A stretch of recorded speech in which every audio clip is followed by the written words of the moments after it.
el inconsciente, tal como Lacan lo formula,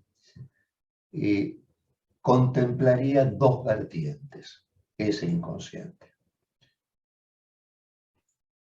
Y ahí especifica que la estructura nos entrega, la estructura del inconsciente, nos entrega dos vertientes. Y cuando se refiere a estructura, ahí está aludiendo sin ninguna duda al lenguaje. Y advierte en ese momento, preste atención, dice Lacan, porque lo que voy a decir no es lo que usted espera.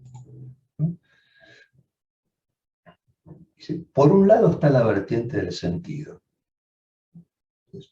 Y ahí nos está señalando que por un lado el lenguaje y el inconsciente suponen esta vertiente que va por el lado del significado, del sentido. Pero Lacan nos recuerda, por otra parte, que Freud no dejó de insistir que ese sentido encuentra su límite en algo que más bien se corresponde con el sinsentido. Y de manera enigmática, fíjense, aquí Lacan en televisión vincula ese sinsentido justamente al sinsentido de las relaciones sexuales. Entonces, vamos a ver si podemos descifrar un poquito esta asociación que hace Lacan entre sinsentido y relaciones sexuales. Por lo pronto, es inevitable vincular este pasaje justamente con esa afirmación igualmente sorprendente, que es la de, que recordaba recién, no hay relación sexual. Cuando acá en este pasaje de televisión dice el sinsentido de relación sexual, uno no deja de vincularlo con esta otra fórmula que es no hay relación sexual. Un enunciado que Lacan lo comenta, lo transmite por primera vez unos años antes de televisión, 4 o 5 años antes, en 1969, en el seminario de esa época. Y entonces, ahí vamos a hacer un paréntesis, como una especie de un poquito de vuelta atrás para ubicar esto del sinsentido de la relación sexual. Nosotros ya hablamos en alguna reunión anterior respecto a la distorsión que ocasiona el inconsciente en estos seres vivientes que hablan, o sea, en nosotros. El inconsciente ocasiona una distorsión y nos referimos a lo inadecuado, a lo discordante, a lo inadaptado del saber inconsciente, que indica una alteración fundamental. Una alteración fundamental se presenta como un saber no adecuado, un saber no adecuado a la supervivencia, el saber del inconsciente. Lo comparábamos con el saber de los bichos. Y decíamos, comparado con el saber de los bichos nos gana por goleada en cuanto a esta capacidad para adecuarse, para adaptarse, para sobrevivir. E incluso fíjense que tuvimos que ir más lejos de esa dimensión doméstica de los bichos que están más cerca nuestro para ir a los insectos, donde se hace más evidente que es un saber que tiene esta capacidad de adecuación. No así esta discordancia, esta inadecuación, esta alteración que presenta el saber inconsciente. Bueno, habíamos hecho referencia ahora a ese saber inadecuado. Ahora, en este momento de televisión, Lacan recala en la alteración, en la discordancia y en la inadecuación, ya no del saber, sino en la vinculación sexual con un partener.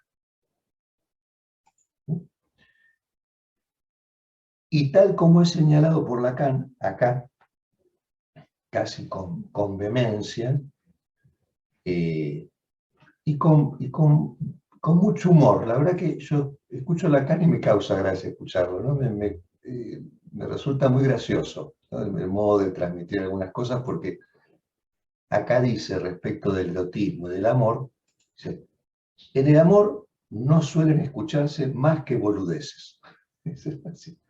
Yo lo subtitulé tonterías para suavizar un poco el texto, pero en realidad la traducción textual sería boludeces. O sea, en el amor no se escuchan más que boludeces. Bueno, veremos si a cada uno de nosotros nos consta eso, en nuestra propia experiencia o en lo que escuchamos en el consultorio. A mí me parece que sí. Por lo menos en la que a mí respecta, en la experiencia propia y en la del consultorio de hace 40 años, escucho en el consultorio hablar sobre el amor y el erotismo, y efectivamente se corrobora esto de que se escuchan boludeces todo el tiempo. Cuestión interesante, porque justamente nos plantea la pregunta de si para llegar a un recorte de lo que interesa es inevitable pasar por la boludez.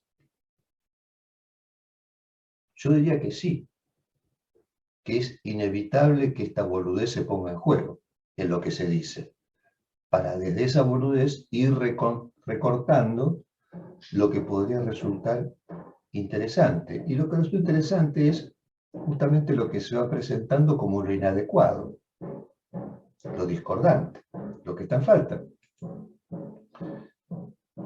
Y digo esto porque en el seminario que es contemporáneo a esta emisión, que es ANCOR, en muchos pasajes del seminario, Lacan habla justamente de la necedad y de que cuando uno habla, en general dice necedades. Y en un momento llega a formular algo parecido, como, bueno, evidentemente hacer uso del significante inevitablemente nos conduce a hablar necedades. Y quizás es inevitable que esto se ponga en juego cuando le damos a alguien la posibilidad de tomar la palabra. O sea, ahí me parece que se confirma esto que estamos conversando con ustedes. Quizás es inevitable pasar por la boludez, por la necedad, para ir recortando allí otro campo. Noten que también Freud decía en algún lugar que este dispositivo nuestro en realidad era, bueno, empezar a hablar de bueyes perdidos, decía Freud, con los pacientes. Qué interesante eso, ¿no? Bueno, hay que ponerse a hablar de bueyes perdidos. Sería una manera más elegante de decir, bueno, de hablar boludeces. Bien, ahora bien, nos referimos a esta frase que seguramente en su momento fue escandalosa, que es en 1969, que es la de no hay relación sexual. Y además escandalosa me parece porque era un momento en el cual se producía cierta liberación del sexo, ¿no? En esa época, fines de los 60, de la mano de la pastilla anticonceptiva, de la mano del mayo francés, del hipismo, ¿no? Había una invitación y proclamas respecto a liberar la sexualidad. En los países desarrollados, por supuesto, ¿no? Y acá Lacan aparece diciendo no hay relación sexual. El no hay relación sexual en la obra lacaniana tiene un alcance mayor, como decíamos, un alcance mayor que el referido a las relaciones sexuales entre parteneras. Pero por ahora vamos a ceñirnos a esta referencia de televisión. Y lo primero que cabría decir es que así como la relación analítica, muy pronto en la transmisión de Lacan, deja de ser considerada una relación intersubjetiva. Ustedes recuerdan que en el primer momento Lacan considera esta relación intersubjetiva, luego abandona esa formulación. También la relación erótica deja de ser intersubjetiva para más bien constituir un encuentro en el que cada uno, cada una, entra con un semblante, con un objeto, con un síntoma, que responde que responden, semblante, objeto, síntoma, al libreto trazado por la fantasía de cada uno de los parteneros de la pareja.